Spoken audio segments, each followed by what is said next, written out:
आइए दोस्तों, कॉन्फ्लिक्ट यानी कि टकराव को कुछ कहानियों के माध्यम से हिंदी में बात करते हैं। कॉन्फ्लिक्ट को कैसे सॉल्व करें। एटीट्यूड जो बेसिकली होता है वो कॉन्फ्लिक्ट सॉल्विंग के लिए बहुत ज़रूरी है। Let's go for the story. एक बार एक पिता ने अपने 3 बेटों के लिए संपत्ति के रूप में 17 ऊंट छोड़े थे। जब पिता का निधन हो गया तो उनके पुत्रों ने वसीयत खोल दी। उनके पिता ने वसीयत में ये लिखा था, उल्लेख किया था कि सबसे बड़े बेटे को 17 ऊंटों में से आधा और बीच वाले बेटे को 1/3 यानी कि 1/3 दे देना, और जो सबसे छोटा बेटा है उसको 17 ऊंटों में से 1/9 यानी 1/9 हिस्सा जो है वो दे देना। अब 17 को आधा तो नहीं कर सकते और 17 को हम 3 से या 9 से डिवाइड भी नहीं कर सकते। बड़ा प्रॉब्लम हो गया। तीनों बेटे आपस में लड़ने लग गए और यहां पर एक कॉन्फ्लिक्ट अराइज हो गया।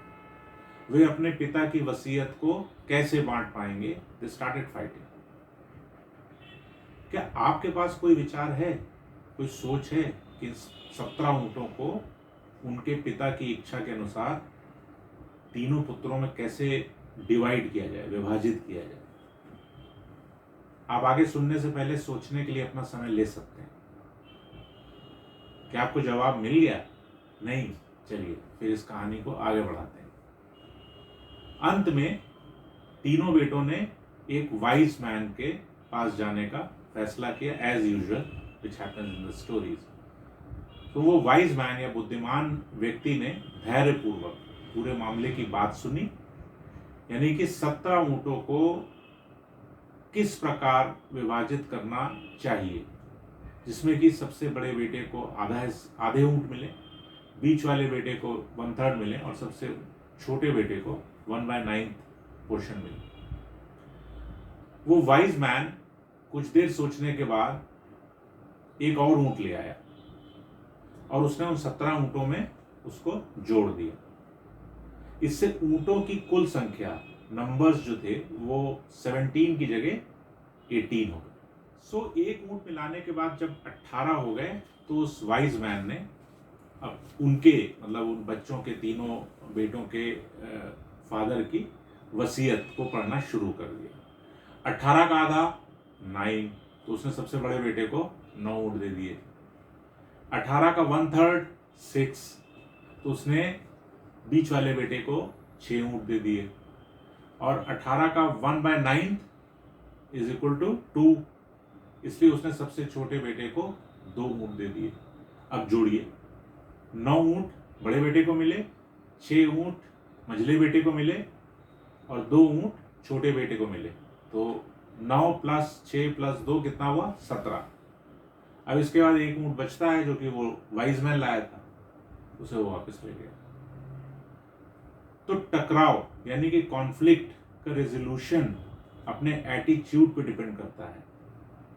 सवाल ये है और जवाब भी यही है कि how to find that 18th ऊंट, उस 18वें ऊंट को कैसे खोजा जाए जो हमें कॉन्फ्लिक्ट के रेजोल्यूशन में हेल्प कर सकता है।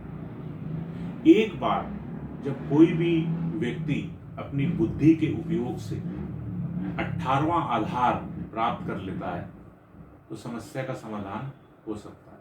ये कठिन है और कभी कभी ये बिल्कुल भी आसान नहीं होता। हालांकि किसी समाधान तक पहुंचने के लिए पहला कदम यह मानना है कि यह एक समाधान है। There is a solution to avoid conflict. ये हमको मानना पड़ेगा। अगर हम सोचते हैं कि कोई समाधान नहीं है, देयर इज नो सॉल्यूशन, तो फिर तो हम कहीं नहीं पहुंच पाएंगे and fight will go on, जो कि हमको कोई भी रिजल्ट नहीं देगी। तो समझे, कॉन्फ्लिक्ट को रिजॉल्व करने के लिए that 18th pillar is needed. बहुत बहुत धन्यवाद आज का सेशन देखने के लिए। बाद में फिर मिलते हैं इसी एक अगले सेशन में share and learn by Vikas.